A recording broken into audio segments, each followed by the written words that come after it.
हो रही है, तो एक इसकी भी बात कर लेते हैं।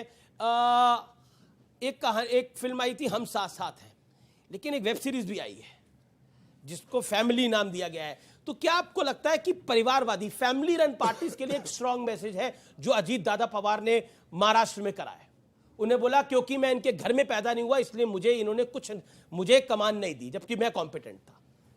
तो उन्हें कमान इन्होंने दे दी भारतीय जनता पार्टी ने। जो परिवारवादी बचेंगे उन्हें ये दे देंगे। अभी गौरव भाटिया ने कहा कि भ्रष्टाचारियों की जिसने कब्र खोदी, पता नहीं भारतीय जनता पार्टी का नाम कब्र कब से हो गया। भाई भ्रष्टाचारी तो सारे भारतीय जनता पार्टी में गए हैं और किसी और ने आरोप नहीं लगाया था, भारतीय जनता पार्टी के जिम्मेदार लोगों ने। और भारतीय जनता पार्टी की सरकार ने ईडी और सीबीआई से जांच बैठाई थी, मुकदमे दर्ज करे थे। आप याद करो, और ये जनता को विशेष ध्यान देना चाहिए। भ्रष्टाचार के खिलाफ मुहिम चलाना अच्छी बात है, लेकिन भ्रष्टाचार के नाम पे, मुहिम चलाने के नाम पे देश को बर्बाद करना, देश की राजनीति को बर्बाद करना, देश के लोकतंत्र को खत्म करना और तानाशाही चलाना, वो कितना खतरनाक है, इसे आप आने वाले समय में देखोगे। परिवारवादी पार्टी पर बोलेंगे? ये जो डलहौजी ना कर पाया वो ये हुक्काम कर देंगे। कमीशन दो तो सारे देश को नीलाम कर देंगे। और ये वंदे मातरम का गीत गाते हैं सुबह उठकर, मगर बाजार में चीजों का दुगना दाम कर देंगे। बहुत बड़ी बात आप ये कह जो रहे हैं। महंगाई बढ़ रही है और पब्लिक ताली भी पीट रही है। रोहन गुप्ता आ जाए, फिर उसके बाद मैं आ रहा हूं। दो लगाया, इतना बढ़िया आप सुना रहे हो तो जो माइक एक और लेके आ जाता हूं। जो कच्चे तेल के दाम घटते हुए भी पेट्रोल डीजल लगातार महंगे होते जा रहे हैं, गैस महंगी होती जा रही है, टमाटर 120 रुपए किलो बिक रहा है, ये पैसा कहां जा रहा है? ये भारतीय जनता पार्टी विधायक खरीदने में, पार्टियों को तोड़ने में लगा रही है इस पैसे। ठीक है, ये जनता का पैसा है। अच्छा, मैं सीधा इनका अपना पैसा नहीं। विधायक तो आपने भी तोड़े थे, बीएसपी पूरी की पूरी राजस्थान में शामिल कर ली थी आपने, रोहन गुप्ता।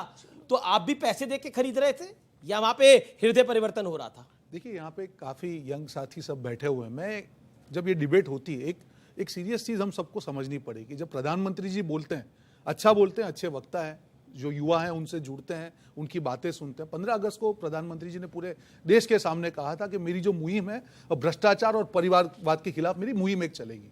मुझे बताइए, जिस अजीत पवार को हमेशा भाजपा ने भ्रष्टाचार और परिवारवाद इन दोनों के नाम पे, जिस अजीत पवार पे अटैक किया भाजपा ने, 70,000 करोड़ के करप्शन का प्रधानमंत्री ने आरोप लगाया, अगर उनकी ही पार्टी अगर प्रधानमंत्री की बात नहीं मानती है तो ये प्रधानमंत्री जी का अपमान मैं तो नहीं सहन कर पाऊंगा, भले मेरी पार्टी से नहीं है। मोदी जी का अपमान हम कैसे सहन करेंगे? मोदी जी कहते हैं कि देश में हम शांति बनाए रखेंगे, उनकी पार्टी मणिपुर में शांति नहीं बना पा रही, मैं नहीं सहन करूंगा मोदी जी का अपमान। मोदी जी कहते हैं कि महंगाई हटाएंगे, उनकी पार्टी की सरकार में टमाटर 150 रुपए किलो, मैं नहीं सहन करूंगा ये अपमान। मोदी जी कहते हैं कि जनता को हम सारे फायदे, चुनाव नहीं लड़ पा रहे। प्लीज आप थोड़ा सा समझ दे रहा हूं आपको, मेरी बात को राहुल जी चुनाव नहीं मैं आ रहा हूं, उसी पे आ जाऊंगा। पहले मेरे प्रधानमंत्री को बचाने का काम कर लो, इनकी पार्टी तो नहीं बचा पा रही है। प्रधानमंत्री जी ने जो जी बातें की हैं, आज उनकी पार्टी की सरकार में सारी बातें जुमले साबित हो रही है। देश की जनता को समझना पड़ेगा। एक तरफ इन्होंने कहा चक्की पीसिंग, नो चक्की पीसिंग because going on BJP washing machine, क्योंकि जैसे जैसे वॉशिंग मशीन चलेगी चक्की पीसिंग वाले सारे भाजपा में चले जाएंगे।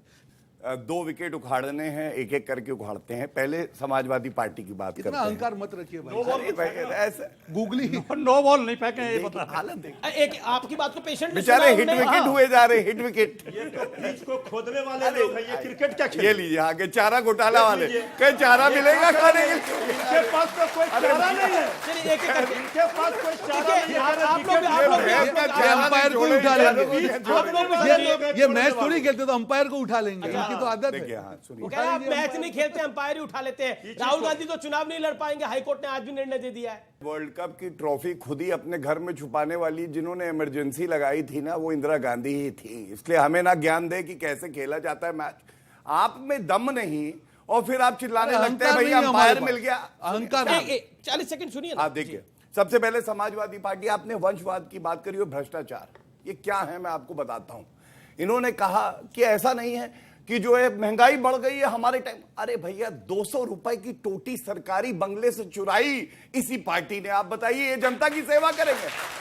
दूसरी बात, ये जो युवा बैठे हैं ना, मैं आपको बताता हूं, जितना मौका अखिलेश यादव को मिला है या राहुल गांधी को, जो प्रोडक्ट लॉन्च नहीं होता है, अगर इन युवाओं को मिल जाए तो कहां से कहां पहुंच जाए। मैं गिनवाता हूं आपको। मुलायम सिंह यादव राष्ट्रीय अध्यक्ष थे, अखिलेश यादव मुख्यमंत्री थे, शिवपाल यादव प्रदेश के अध्यक्ष थे, राम गोपाल यादव लीडर थे राज्यसभा में, अक्षय यादव, तेज प्रताप यादव, अरे भैया सारे यादव। अगर कोई और परिवार का आता था तो दूसरे जो वरिष्ठ नेता थे उसके कहते थे सरक जाओ, तुम भैया बाद में आना, ये इज्जत होती थी। योग्यता की जगह कहां थी? योग्यता की जगह है तो भारतीय जनता पार्टी में है।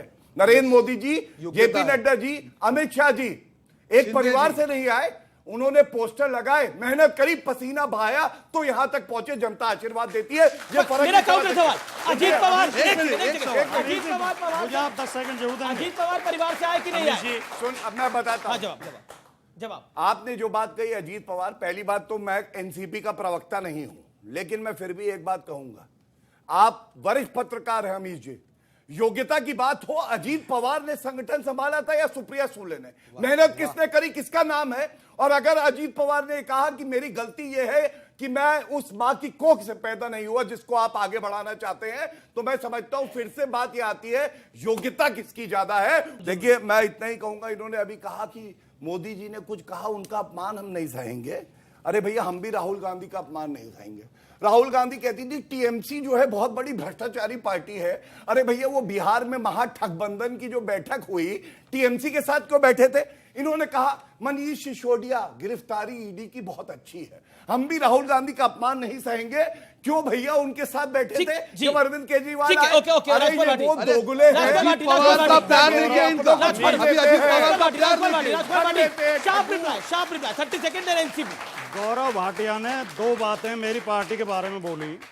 अगर ये कोई तथ्यात्मक आलोचना करते, कुछ आंकड़े पेश करते, मैंने कुछ वंशवाद सबूत दिखाया, देते, तो मुझे भी अच्छा लगता। नहीं, बीच में तो मैं चिल्लाया नहीं था, मैं तो शांति से सुन रहा था। मैं भी शांति से सुन रहा धैर्य के साथ। आपने एक बात बोली, सच्चा आदमी हमेशा धैर्य से सुनता है। मैं मानता हूं आप सच्चे आदमी, अखिलेश यादव की जगह आपको होना चाहिए, परिवार से नहीं है। मैं तो कह रहा हूं का नुकसान कर रहे हैं सब बोलकर। अरे ये मनोविज्ञान कहता है, जिस आदमी के दिल में सच्चाई होगी वो धैर्य से सुनेगा, और जिसके जो झूठा होगा, चोर होगा, वो हमेशा बौखलाएगा, शोर मचाएगा, चिल्लाएगा। मैंने बहुत धैर्य से आपकी बात सुनी। इन्होंने 2 बातें कही। अगर ये कोई तथ्यात्मक आलोचना करते तो मुझे भी अच्छा लगता, क्योंकि लोकतंत्र के लिए जरूरी है हमारी कमियां ये बताएं, इनकी कमियां हम बताएं। लेकिन उन्होंने दोनों फालतू बातें की। आप अपने दिल पे हाथ रख के ईमानदारी से सोचो कि जिसके पिता 3 बार मुख्यमंत्री रहे हो देश के सबसे बड़े सूबे के, जो खुद 5 साल मुख्यमंत्री रहे हों, जिन्होंने 20 लाख करोड़ का बजट खर्च किया हो, वो आदमी 200 रुपए की टोटी चुराएगा? कोई गले उतरती है ये बात?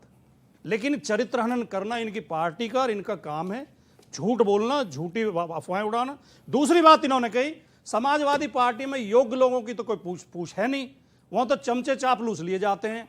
आदरणीय वीरेंद्र भाटिया जी, स्वर्गीय वीरेंद्र भाटिया जी का नाम शायद आपने न सुना हो, इनके पिताश्री थे, आजीवन समाजवादी पार्टी में रहे, ये भी समाजवादी पार्टी में ही थे।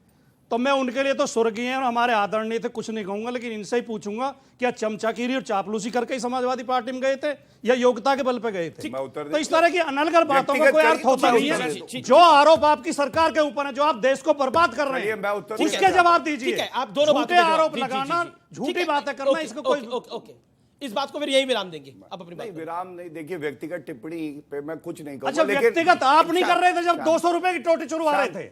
मैं तो आदर के साथ देखिए, अब आप ज्ञान दे रहे थे। अब ये मेरे नेता को जो बौखलाया होगा वो चिल्लाता रहेगा। देखो इनके कुतर्क देखो, कुतर्क देखो इनकी। अब आपको उन्होंने मौका दिया, मैं सलीके से करूंगा जी। देखिए पहले तो आपके लिए अर्ज किया, अच्छे आदमी हैं, कद बड़ा नहीं करता है एड़ियां उठाने से, अक्सर इज्जत मिल जाती है सर झुकाने से। तो इसलिए बात जब करिए तो तमीज से करिए। लेकिन एक फर्क बताऊंगा, मैं बहुत बेकार आदमी हूं, वंशवाद की उपज हूं, सब मान लिया। मेरे लीडर नरेंद्र मोदी जी हैं, इस पे कोई उंगली नहीं उठा सकता। अब मैं आपको बताता हूं फर्क। अभी जी 30 second highlight of the debate है, सुनिएगा। अखिलेश यादव 39 साल में मुख्यमंत्री बने, इसलिए बने क्योंकि उनके पिताजी मुख्यमंत्री थे, पार्टी उनकी थी। अगला चुनाव आया 2017 में, मुख्यमंत्री नहीं बने क्योंकि वंशवाद की उपज थे। योगी आदित्यनाथ जी 6 बार सांसद रहे थे, मुख्यमंत्री बने 2017 में, उम्र थी 43 साल। दोबारा मुख्यमंत्री बने 2022 में। गद्दी जो है ना वो दी जा सकती है, लेकिन गद्दी संभाल के रखने की भी योग्यता होनी चाहिए, जो इनमें नहीं है। अमीश जी ठीक है, ये एक